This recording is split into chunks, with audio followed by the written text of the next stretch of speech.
This is the Disturbing Things on the Internet Iceberg, an eerie collection of the most shocking things on the internet. From the truly shocking to the just plain scary. The deeper we go, the more unsettling it gets. Let's start at the tip of the iceberg. Level 1. Toxic selfies.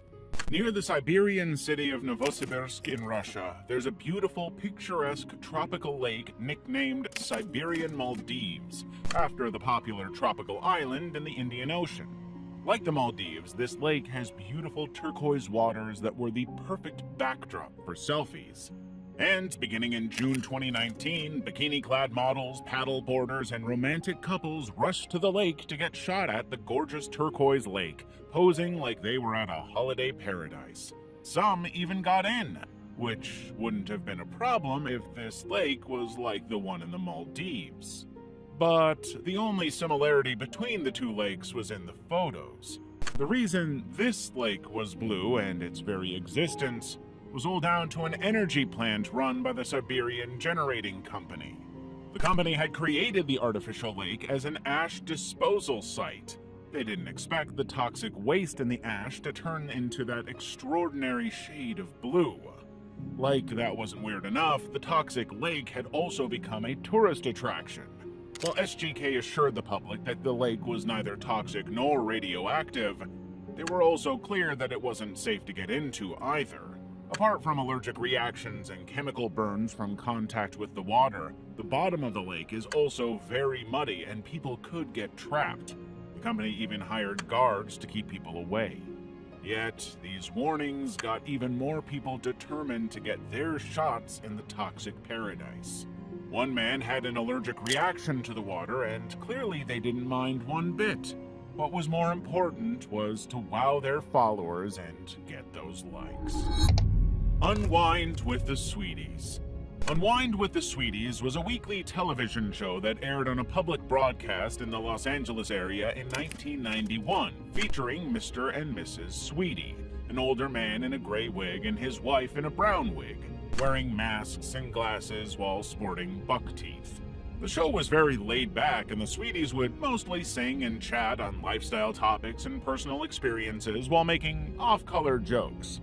Like when they made a trip to a bakery and did a voiceover for the saleswoman, saying chemicals instead of cake ingredients. I really like the look of that. Oh yeah, that has caramel color and red dye number 4, 5, 6, 7, 8, 9, 10. Yeah, it's only killed a few laboratory animals. One of the most bizarre episodes, which aired in 1995, started with Mr. Sweetie reading an erotic magazine and getting lost in imagining another woman. When he comes to, Mrs. Sweetie is not too pleased. The show aired till 2002 and had over 100 episodes, gathering a dedicated following and even won an Emmy. In 2010, they started a blog that included more backstory into the Sweeties, like their real names, Gus and Emma. The first 4 posts included a photo of the Sweeties and fictional stories of Gus and Emma. But the 5th post was where it got creepy. It was titled Gus and Emma Schlishke's Family Reunion and was about a road trip the two took to visit their family. There were pictures of greenery and shrubs, and right under that was the picture of a mutilated body.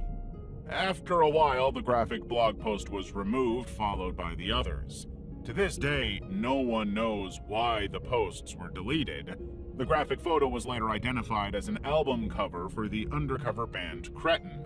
For a long time, many episodes of Unwind with the Sweeties were presumed lost till 2010, when a YouTube channel called Unwind with the Sweeties Official appeared, sharing over 200 videos since. Except for a brief post in 2020, the blog has remained inactive since. The Formula Horror Saga. Many Instagram pages share scary stories through art. One is Pop Art Go. They create a dark comic called The Secret Formula based on a fan-created alternative universe of the much-beloved children's cartoon, SpongeBob SquarePants. If you're new to it, the show is based on life at the bottom of the sea in Bikini Bottom. It follows SpongeBob SquarePants, a happy-go-lucky fry cook who makes patties at a fast food restaurant. The restaurant owner is a money-loving crab called Eugene Krabs, more commonly called Mr. Krabs. Their only arch-enemy is a plankton called Plankton. He runs a competing restaurant and spends his time trying to steal the secret formula used in making Mr. Krabs' patties. So, the dark comic takes off with a bang when Plankton finally gets his hands on the secret formula, only to uncover a horrifying secret.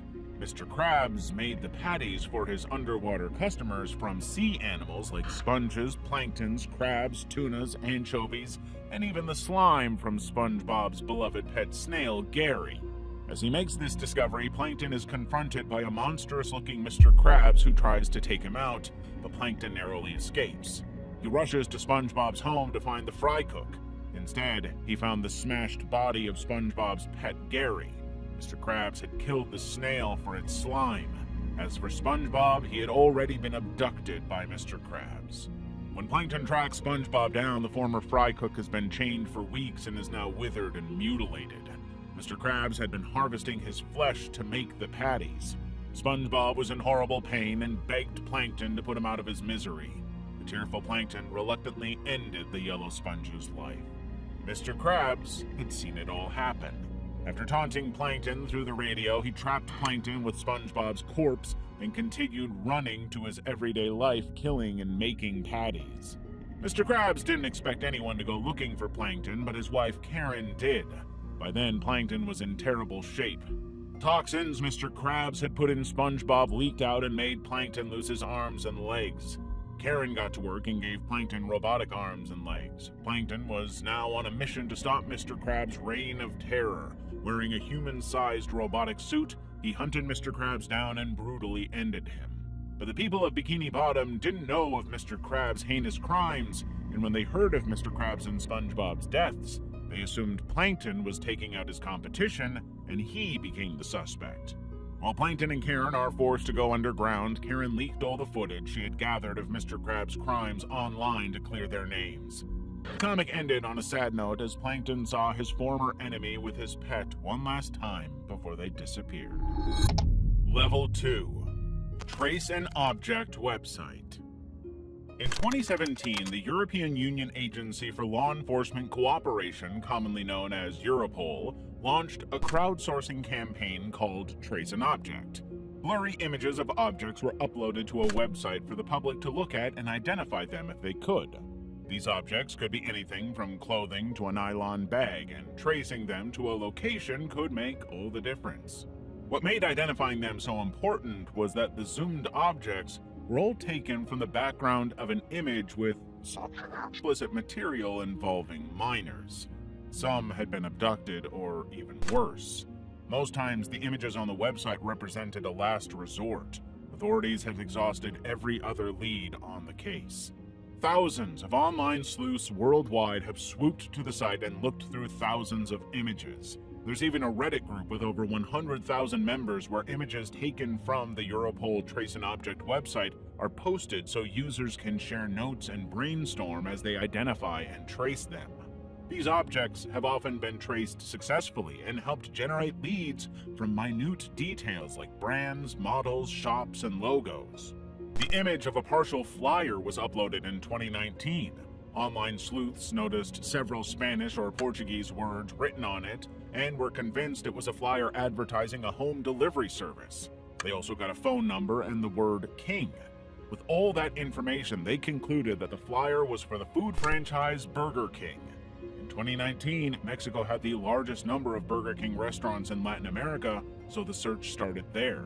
A Burger King YouTube ad for the home deliveries focused their search on Mexico City, and a Google Street View of one branch in the area confirmed that they were on the right track. They also found a similar flyer with the same information and images. It would have been produced when the new number for the delivery service was upgraded between 2014 and 2015. They concluded that whoever was in the original picture had been in Mexico City between 2013 and 2015. It may sound like looking for a blurry needle in a haystack, but there have been several arrests made all over the world, children rescued, and abductors brought to book.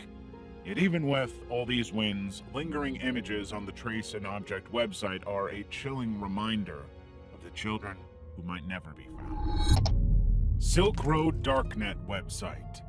In 2011, an anonymous user known only as Altoid posted in a Bitcoin forum asking about a marketplace called the Silk Road that operated on the dark web.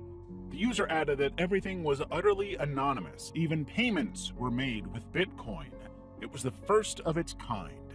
Users trooped to the darknet site, buying and selling any product and service they could think of. Hard drugs were the most popular items to be sold, along with illegal commodities like guns, malware, hacked accounts, hacking services, and even fake identities. There were even rumors that contract killers could be hired there. Altogether, there were over 200 categories, and the Silk Road generated hundreds of millions of dollars in sales.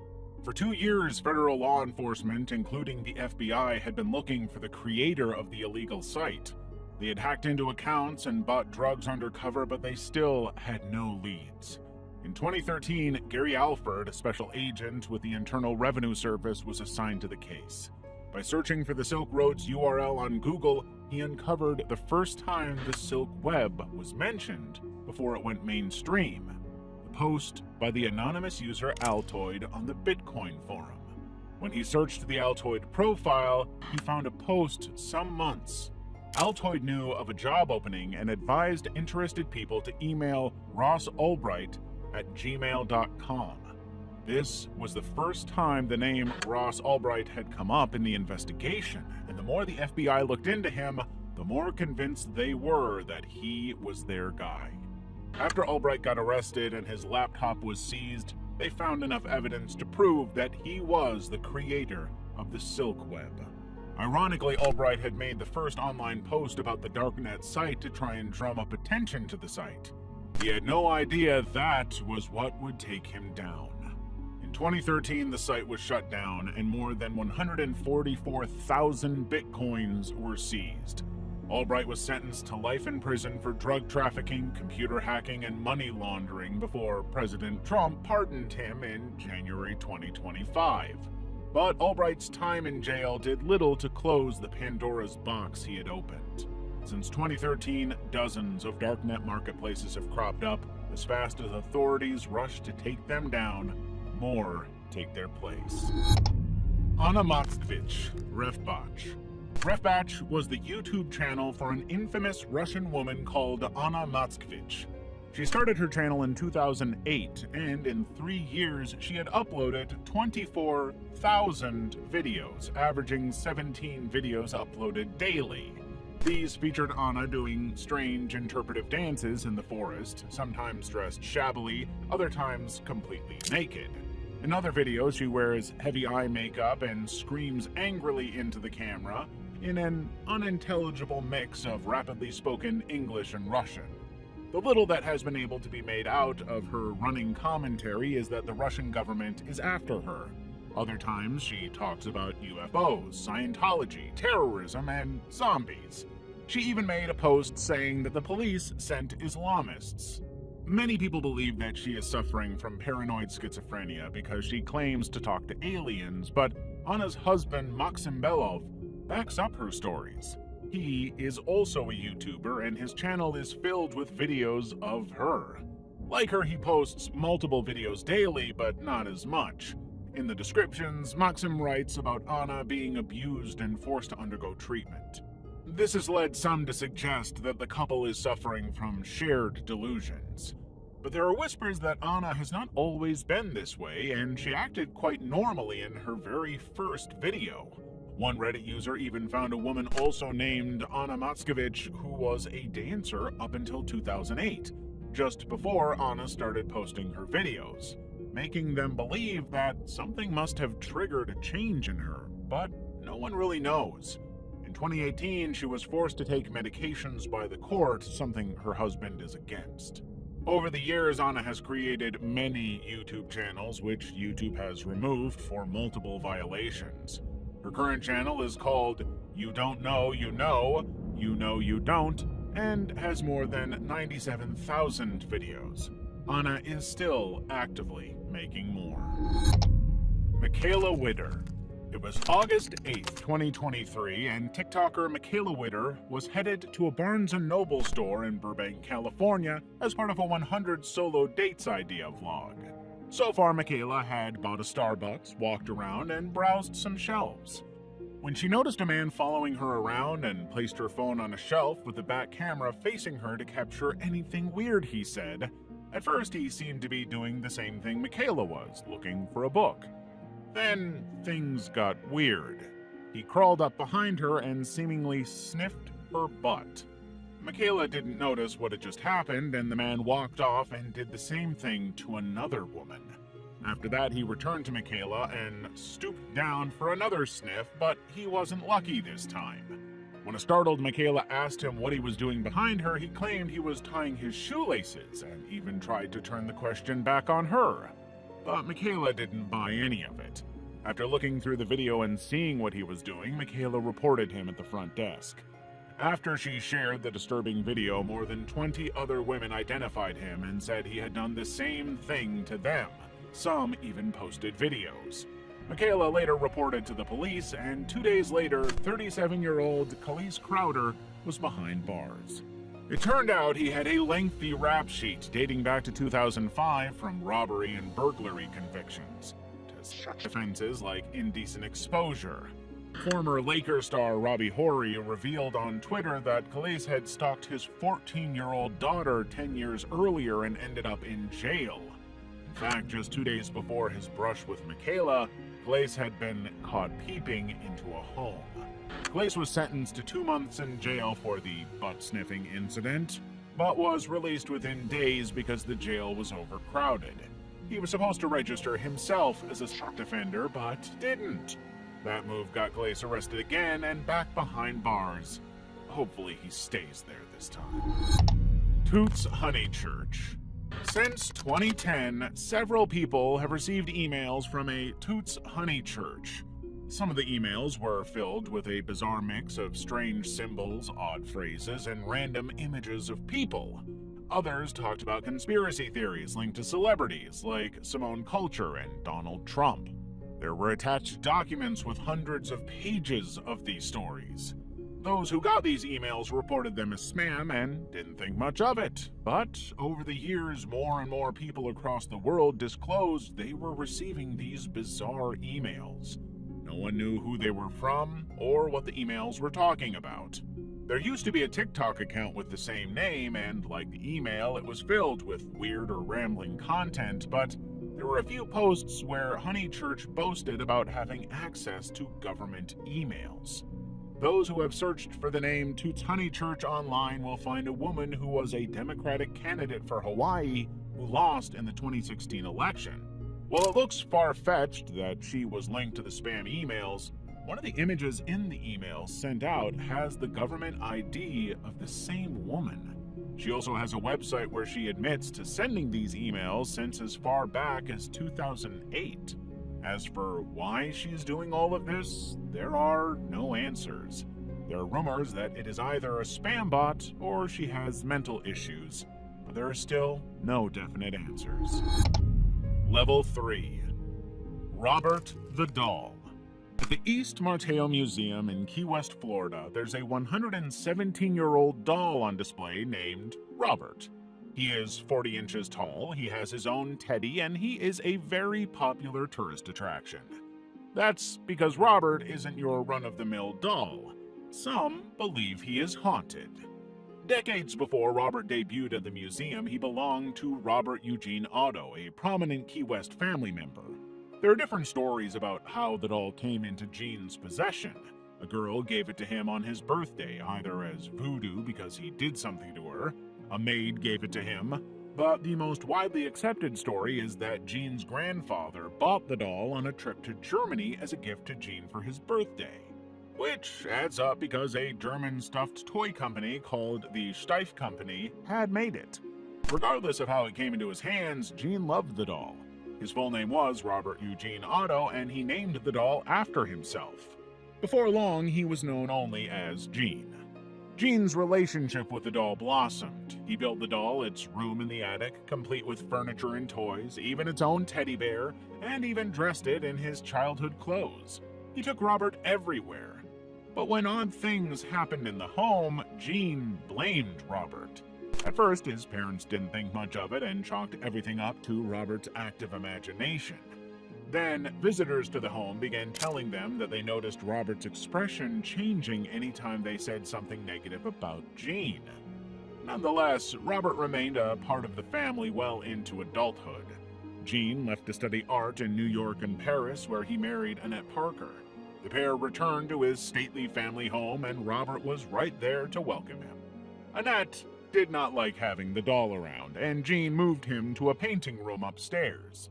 There he had Robert propped up looking out of the window. Many schoolchildren reported that Robert would appear and disappear as he moved from one window to the other. In 1974, Robert died, and his wife Annette promptly had it carted off to the attic. After she passed away, Myrtle Reuter bought the house, and Robert came out of the box once more. Visitors to the home insisted that they heard giggling and footsteps at the home. One time, Robert locked Myrtle in her room. That's when she donated him to the East Martel Museum. There he is kept in a glass case both to shield him from prying fingers and protect visitors from his curses. Visitors to the room where he is kept claim to have felt something touch their knees. Others have seen his chest rise and fall like he was breathing. But there are others who have left feeling like they are being haunted, and many have written letters to Robert begging him to leave them alone. He's been linked to accidents, broken bones, job loss, divorce, and at least one death. Those who face these misfortunes are believed to have disrespected Robert in some way. Some believe that a child's spirit possesses Robert. Others say he is evil because Gene blamed him for all his wrongdoings. All we know is that this creepy doll is known as the world's most terrifying haunted doll. Florecita Dreams and Celine Delgado. There are plenty of eerie tales about people who vanished without a trace in Mexico in the 90s and early 2000s. News channels like Canal 5 had a section where hosts could discuss missing people and broadcast their photos. One of those faces belonged to 18-year-old Celine Delgado, who disappeared in Mexico City. At first, her story seemed pretty ordinary, but something about it grabbed people's attention. Viewers claimed that the TV glitches whenever her picture appeared on screen and then cut to static. Rumors began to swirl. Was Celine's image cursed? Was Channel 5 haunted? Intrigue around her reached new heights in 2020 when several Facebook users reported that a woman named Celine Delgado friended many people on Facebook and could not be deleted as a friend. At first, some wondered if it was Celine. Rumors started to spread that the Mexican news, Canal 5, had put together a viral marketing campaign with Facebook users making fake profiles using her name and picture. This got people wondering if they had made it all up. In 2021, YouTuber Florecita Dreams put out a video backing up this theory. He argued that Celine's photo had been created from the police sketch of Derek Todd Lee, the notorious Baton Rouge Slayer. According to him, there was no Celine Delgado. She had been made up by Canal 5. But no one is quite sure. Was it all a hoax, a prank, or did something more sinister happen to Celine? To this day, Celine's disappearance remains a puzzling mystery that continues to intrigue. Train accident. On June 27, 2019, Philip Hamilton was working as a train operator in Chicago and having a great day. For 12 seconds, he took his eyes off the track and was looking out the window to smile and wave at other road users. He had no idea Philone Smith, a wife and mother of two, was on the tracks. Philone had been waiting for the train when her phone dropped on the tracks. The 37-year-old climbed down to get her phone and hurried to get out, but just 20 seconds after Philone climbed in to pick up her phone, the train hit her, ending her life. After the incident was investigated, the train operator was fired for violating many train operations guidelines, including attention to duty and safe train operations. Philone Smith's husband didn't believe that was enough, and in 2020 they took the train operator and the Chicago Transit Authority to court. The court ruled that Fallone had trespassed on the tracks that fateful day, and no one was liable for her death, not even the train operator. This disturbing video remains, a haunting reminder of how a few seconds and one bad decision can ruin many lives. The Whitakers. In the rural mountain town of Odd in West Virginia, there's a family known as the Whitakers. They came into the limelight in 2020 after photographer Mark Laida began making documentaries about their day-to-day lives on his YouTube channel, The Soft White Underbelly. Apart from living in poverty, speaking in grunts, barking at passers-by, and having eyes popping in different directions, the Whitakers are also known as the most inbred family in America. It started in the early 1800s when the offspring of identical twins married each other and had children. These children went on to marry their cousins, and the pattern continued. While some have branched out to marry outside their family, many have chosen to marry within the clan. The surviving siblings' parents had once been first cousins.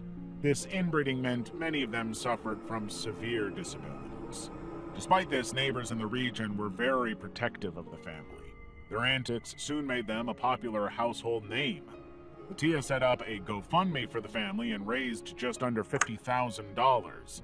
Some of this went to renovating their home and buying some necessary appliances. In March 2024, Laida released a YouTube video announcing that the family's 67-year-old patriarch, Larry Whitaker, had died from a heart attack. But days later, another video appeared showing a very much alive Larry, surprised to learn that he was supposed to be dead. It turns out Larry's daughter, BJ, had made it all up to get some money from Laida to fund her drug habit. Another time, Laida gave the family $700 to help BJ move away and get clean, but that never happened. Shortly after this, Laida later cut ties with the family. After launching another fundraising drive, Laida handed the family $1,000 to help with the burial, only to find out that the family had lied. Death Penalty Website. In the heart of Washington, D.C., a group of dedicated individuals came together with a common mission: to shed light on one of the most controversial issues in the United States, capital punishment.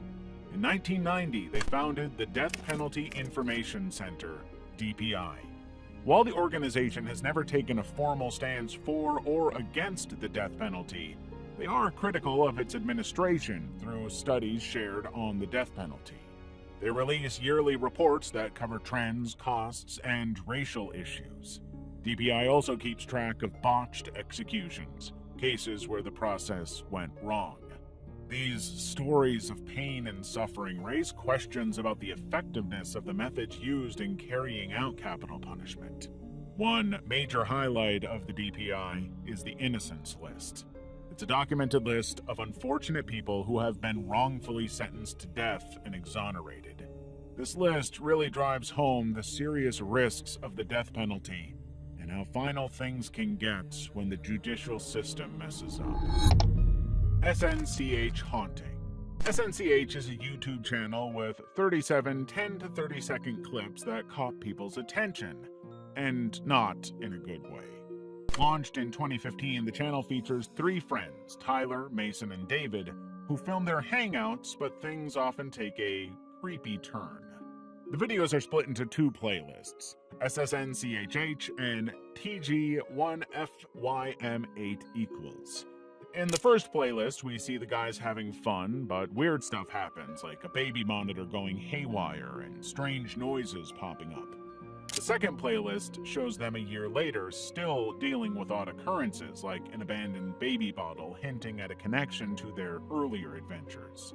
Some of the titles of the videos were in the number code base64 that were interpreted to mean random words. Even more unsettling were the titles that asked, "Where is your daughter?" suggesting something had happened to Tyler's baby daughter who had disappeared from the videos. After that, there were no more videos posted on the channel. This only added an extra mystery layer. For a long time, questions about what had become of the three friends and the little girl puzzled many. Then, in 2024, YouTuber Cass Calloway cracked the almost decade-long mystery. He tracked down Mason and found out that the entire thing was made up. Nobody had been haunted. Mason also explained that the name SNCH stands for Snapchat, and that the videos were so short because they were meant to have been posted to Snapchat. Level 4. Jordan Long. In a quirky corner of the internet, a guy known as Jordan Long grabbed attention for his wild commitment to role-playing as a doll daily. Each morning, Jordan posted videos of himself playing with dolls. His videos typically feature entertaining scenarios and adventures, all voiced by him. Hi everybody, it's me, Jordan here, and today I'm going to talk with Jesus. These videos have appeared every day since 2013, but Jordan's YouTube page only came to the limelight in 2024 after a Reddit user wrote about it on the Deep Into YouTube subreddit. Curiosity about what his channel was about led to the discovery of 4 other YouTube channels, but others believed there are a whole lot more. All of them had also been created in 2013. These channels seemed to be personas for Jordan's character, and apart from making comments under his videos, Jordan had also posted doll videos on them daily for 11 years. While many of the videos were pretty tame and seemed like made-up stories, some are quite disturbing, like his most popular video, Sex with an Old Man. You want to have fun with me? Sure, I want to have fun with you. Well, I'm going to go back to my place and have sex. Like that wasn't creepy enough, several viewers were also convinced that Jordan was masturbating under the table in the videos. While some think it's all an act, others say Jordan might have a mental illness. As for why he has kept up posting for more than a decade, the jury's still out on that one. Poorly Planned Comics. Poorly Planned Comics is a surreal and metafictional webcomic created by Jack Masters, who also went by the name Flimsy Parkins. He started creating the comics in early 2010 using Microsoft Paint Art. The comic follows the adventures of various characters as they attempt to create comics in their own universe. The comics were dense and chaotic. They featured several broken fifth walls and absurd theories that many believed to reflect Jack Masters' mind directly. In 2015, what would be the final issue of Poorly Planned Comics was uploaded, and it opened with a very macabre strip. The whole thing reads like a will and a side note. There was also a link where readers could find out why the character had ended its life, but instead of another comic, viewers found a lengthy collection of emails, images, and correspondence from Jack Masters that described his complex relationship with friends and family, as well as his struggles with feelings of despair and suicidal thoughts. As readers pieced everything together, they realized this wasn't part of the comic anymore. This was real. It was a somber testament to Jack's thoughts and personal problems, including schizophrenia. It all led up to a tragic discovery. Jack Masters, the creator of Poorly Planned Comics, had indeed ended his life, just like the comic strip said. Cursed Forest. On July 19th, 2023, a 38-minute video called Cursed Forest Sorcerer appeared on the YouTube channel Tim Morozov. The video was filmed by Russian YouTuber Tim Morozov, who was on a camping trip with his dog Kuchum through a cursed forest to make contact with a shaman. The duo was halfway through the trip when they set up camp and settled for the night. But before turning in, Tim talked about the camp setup, mainly how he and his dog had separate sleeping places in the tent because the dog often left the tent and returned during the night, letting mosquitoes in. Mosquitoes weren't Tim's only problem. The last time Tim had camped in the area, he had been woken up by the sound of footsteps. When Tim stepped outside, no one was there, just symbols carved into the trees. After taking one last look at Kuchum, Tim turned in for the night. The next time he woke up, it was to the sound of Kuchum barking aggressively at something. Armed with a torchlight, Tim got out of the tent and to the now dark and eerie forest. Kuchum appeared to be looking for someone or something and kept going further into the darkness. That's when Tim got out his thermal imager for a better look around. There was nothing there. When Kuchum turned tail and returned to the tent, Tim concluded it was nothing and went back in with him. he was convinced that there was someone out there. He decided to leave his camera on just in case something happened.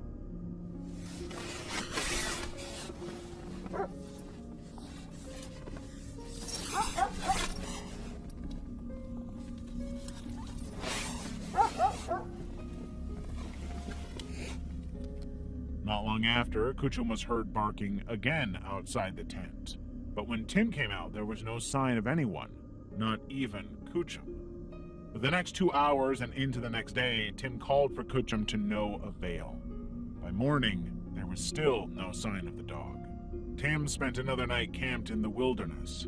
After spotting a fire in the distance and hearing what he thought were drums, Tim went back to his tent and armed himself with an axe all night long. Come morning, he packed up the tent and went to check where he had seen the fire. What Tim saw was a makeshift cage, and his first fear was that it had been made for Kuchum. As he went further into the forest, he found trees tied with red cloths and strange symbols painted on one. Convinced that this was where he would find the shaman, Tim tried to make contact. That's when an arrow was fired into the tree.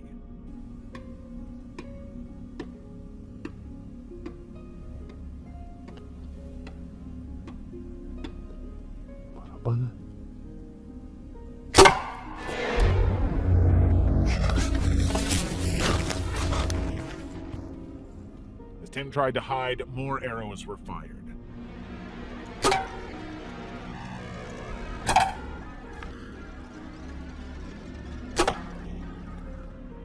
The last glimpse of Tim was him saying he was hiding in a pit and had hurt his ankle. Then, video shut off. What happened to Tim and Kuchum in that eerie forest? It didn't take Sherlock Holmes to determine what happened to Tim and Kuchum. Right in the About page of the Tim Morozov channel is enough information to show the entire video was made up. He has many more videos with similarly disturbing videos. This hasn't stopped his many terrified viewers from making comments about Kuchum's disappearance and threatening Tim. Police officer laughing at woman's death. On a cold January day in 2023, 23-year-old graduate student Janavi Kandula was on a crosswalk making her way across the street. At the same time, Seattle police officer Kevin Dave was on his way to an overdose call. The officer's cruiser was going at a speed of 74 miles per hour in a 23 miles per hour zone when he struck and killed Janavi. Seattle officers were dispatched to the scene to investigate how this tragedy had happened. Dave immediately blamed Kandula, ignoring that he had been speeding through the street without his siren on. One of the officers on the scene was Daniel Otterer, the vice president of the Seattle Police Officers Guild. As a drug recognition expert, Otterer was to determine whether Dave was impaired when he got behind the wheel. While driving from the scene, Otterer called Guild President Mike Solon to report what happened. His body camera captured Otterer's shocking remarks about Kandula. But she is dead.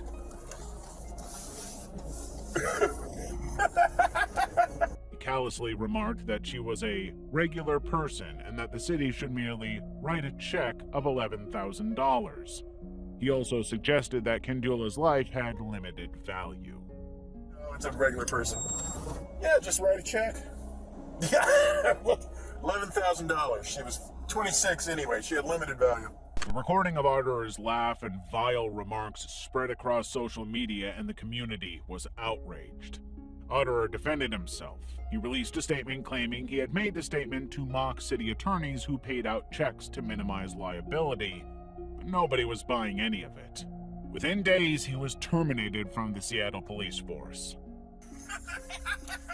But the echoes of his laughter lingered, a haunting reminder of a life lost and belittled in death, all by the very ones who swore to protect her. Level 5. Escalator fail. Sometime in July 2015, maintenance workers serviced the escalator at the Anliang department store in Jingzhou, Beijing. But when they were done, they forgot to screw the metallic access cover back into place. This seemingly minor error would have far-reaching consequences that none of them could have envisioned. It all played out on July 26, 2015. It was a Sunday, and 31-year-old Zhang Luwan was at the Anyang department store with her husband and 2-year-old son. When the toddler insisted on taking the escalator, Zhang didn't think anything of it and climbed on. Holding her son in front of her, the two went up the stairway. At the top, Zhang stepped off the escalator. That's when the panel on the floor suddenly gave way, and Zhang began to fall through. She immediately pushed her son forward, and another woman rescued him. Another woman managed to get a hold of Zhang's hand, but it was no use. As the escalator continued to roll, Zhang disappeared into the escalator. Firefighters took apart the escalator over the next 4 hours to get Zhang out. By the time they got to her, it was too late. Zhang had been crushed to death. What made the incident more alarming was that minutes before Zhang came up the escalator, 2 women who worked at the mall had almost fallen in themselves. They contacted mall maintenance and nothing was done, but they stayed there to warn people about it. 5 minutes later, Zhang was on the escalator with her son. Reactions to the tragic incident were torn between anger at the department store and admiration for Zhang's last action, selflessly saving her son's life. Sheldon Johnson. In 1999, the Great Meadow Correctional Facility in Auburn, New York, welcomed 22-year-old Sheldon Johnson, a criminal who had spent the last decade of his life in and out of prison. Johnson's first brush with the law was at the age of 10. Sheldon had tried to stab his math teacher with a kitchen knife. When he missed, Sheldon had sprayed the teacher with a fire extinguisher. He dropped out of school at 12 and began selling narcotics. Over the next couple of years, he had become a high-ranking member of the Bloods street gang and racked up charges and arrests for a whole list of felonies: drug trafficking, kidnapping, robberies, and even attempted murder.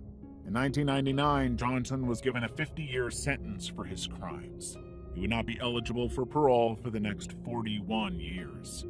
Behind bars, Johnson's life began to turn around. He cut ties with a gang he was affiliated with and helped create many prison rehabilitation programs. Johnson also returned to school and earned a GED and an associate degree in liberal arts. Before long, this hardcore criminal had become the poster child of what prison rehabilitation could achieve. In 2021, Sheldon filed a lawsuit under the Child Victims Act, alleging that his behavioral issues had started after he was abused in a group home when he was 11. The correctional facility took this into account, as well as his behavior as a model prisoner into account, and in May 2023, 8 years before Johnson would have been eligible for parole, he was released. After his release, Johnson worked with at-risk youth at the Queens Defenders in New York, helping kids detach themselves from gang life. He also became a staunch prison rehabilitation activist, appearing on several shows and podcasts. One of these shows was the Joe Rogan Experience podcast, and Johnson was a guest on the show on February 1st, 2024. While on the show, Johnson talked about his time in prison and why he had decided to turn his life around. While Johnson was praised by other guests on the show, several listeners felt like Johnson's violent past had been downplayed. 38 days later, on March 5th, 2024, their fears were proved right when Johnson's picture was all over the news, and it had nothing to do with his advocacy work. NYPD police were called to 44-year-old Colin Small's Bronx apartment to conduct a wellness check after neighbors heard gunshots. When the police arrived, they found Johnson at the apartment, who told them that Small had gone upstate. The two men had met behind bars, and the police would never have believed it if there wasn't CCTV footage of Johnson repeatedly going and coming from the apartment all night while wearing different disguises. When police searched Johnson's apartment, they found Small's body in his freezer, and Johnson was arrested and charged with murder. Level 6. YouTuber dies from insomnia. Ricard Junjungan Siangyan was an Indonesian tattoo artist who started a YouTube channel in 2013. His early videos showcased his intricate skill with ink and his passion for tattooing. Ricard became a beloved figure among tattoo enthusiasts and gathered a following. Then everything changed in 2015. Ricard developed a severe urinary infection. Instead of going to the hospital, he mentioned it to his employer, and they gave him some antibiotics that they promised would clear the infection quickly in 2 weeks. Over the next 6 days, Ricard began experiencing insomnia and other neurological symptoms. He thought they were all caused by the UTI and continued taking the antibiotics. It wasn't until the 13th day, when the symptoms became unbearable, that Ricard stopped taking the drugs and sought help. By then, it was too late. Ricard didn't know that the neurotoxic antibiotics he had been taking had damaged his central nervous system and caused fatal familial insomnia, a rare genetic brain disorder that causes insomnia, dementia, and memory loss. There is no cure, and the condition only gets worse with time till the infected individual dies. Over the next 18 months, Ricard completely lost the ability to sleep. He started documenting his rapidly declining condition, symptoms, and injuries from seizures on YouTube. Ricard's viewers rallied around him, offering support and encouragement, but he never got any medical support. As time went on, he stopped asking for any help and would talk about random things. In our knowledge, what is outside of the universe? There gotta be something out of something. There gotta be something outside of something. On December 3rd, 2016, Ricard posted what would be his last video. It was clear Ricard's mental health was on the decline. 6 days later, he passed away. One YouTube comment under his video described his final moment best. Ricard would have felt that he was finally able to sleep, not knowing that his body was being lulled to death. Raw meat YouTuber Gatis. Gatis Lagstins, better known as Severage, was a Latvian YouTuber who was notorious for his pro-carnivore and anti-vegan protests. Gatis believed that veganism was malnutrition and was on a mission to help vegans.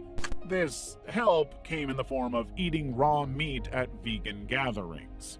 In 2019, during VegFest in Brighton, UK, Gatis was filmed eating a pig's head. A week later, he was at the Soho Vegan Market wearing a Veganism Equals Malnutrition t-shirt. He made a necklace from a dead woodcock bird and began eating the insides of a decapitated squirrel. Even people who are non-vegans were disgusted by his actions. Gatis was arrested and fined. There were over 400 videos like this on his YouTube channel, but this disturbing content kept his channel from being monetized, so Gatis relied on donations from his fans to earn money. This money funded his trips around the world as he ate animal flesh. When Gatis wasn't trying out his stomach-churning stunts, he was making racist comments. A glimpse into his past showed that at 16, Gatis was kicked out of school for stabbing 4 of his classmates. In 2023, Gatis was getting talked about again because of an incident a year earlier in Latvia. A single mother had been doused in acid right outside her home. The woman was identified as Luna and just happened to be Gatis' ex-wife and the mother of his son. At one time, he had beat her and put the blame on German immigrants. This might have looked like another random attack if, some months later, her home hadn't been set on fire. Fortunately, Luna survived. Rumors swirled around that Gatis had gotten his hands on some Bitcoin and had put a hit on Luna. He is believed to be hiding out in Asia. As of today, his main channel has been banned on YouTube. River rafting stabbing. On July 30th, 2022, 52-year-old Nikolai Miu was tubing at the Apple River with his family in Somerset, Wisconsin, with his wife and friends, when one of them dropped their cell phone. While they continued, Nikolai left to search for the phone in the river. Minutes later, he confronted a group of drunk and belligerent teenagers suspecting one of them had the phone. Seconds later, Nikolai realized his mistake and continued to search, but the teenagers weren't willing to let things go and began shouting and laughing at him. Nikolai began walking further into the river as the group got louder and louder and began calling him names. Their shouts attracted more people around the river. That's when the person with the camera began screaming that Nikolai had said he was looking for a little girl over and over. One of the people who confronted Nikolai was Madison Cohen. After grabbing Nikolai's arm and ordering him to get out, she called her tubing group over as well. That's when all hell broke loose. Now all of them were screaming and laughing at Nikolai. When he pushed Madison, Nikolai was immediately shoved into the water, slapped, and repeatedly pushed into the water. One of the people in the crowd was 17-year-old Isaac Schumann. When he put his hands around Nikolai's neck, he had no idea Nikolai was armed with a pocket knife. Nikolai stabbed Isaac, who died almost instantly. He also stabbed 4 other people before making his getaway on one of the tubes. When the police caught up with him, he told them that he feared for his life and had acted in self-defense. But the courts didn't agree with him, and in 2024, Nikolai was found guilty of battery and reckless homicide. He was sentenced to 20 years in prison. While justice was served for some, many others disagreed with Nikolai's sentencing, calling it excessive. The release of the video online gathered diverse responses, some insisting Nikolai should have handled the situation better, others blaming the teenagers for escalating the situation. There were even calls that they should be charged with assault as well. Serbian torture house. In a quiet village just outside Belgrade, Serbia, stands a small pink house. Behind those walls was a dark secret that earned it the nickname House of Horror. The house was discovered in 2021 after a Serbian intelligence and police operation led to the arrests of Veljko Belivuk and Marko Miljevic, as well as 20 other men. They all claimed to be members of a soccer fan club, but it was a front.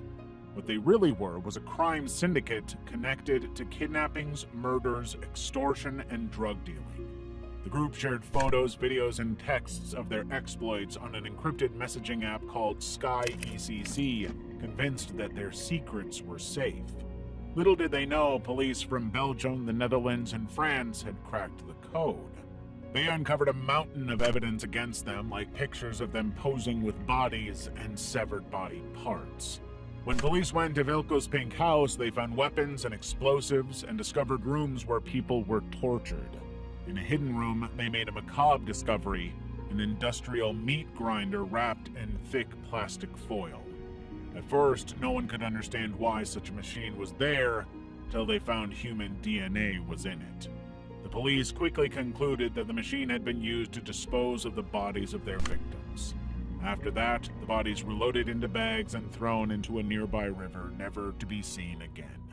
Many of their victims were rivals or just about anyone who got in their way, brutalized in a way that sent a message to their enemies.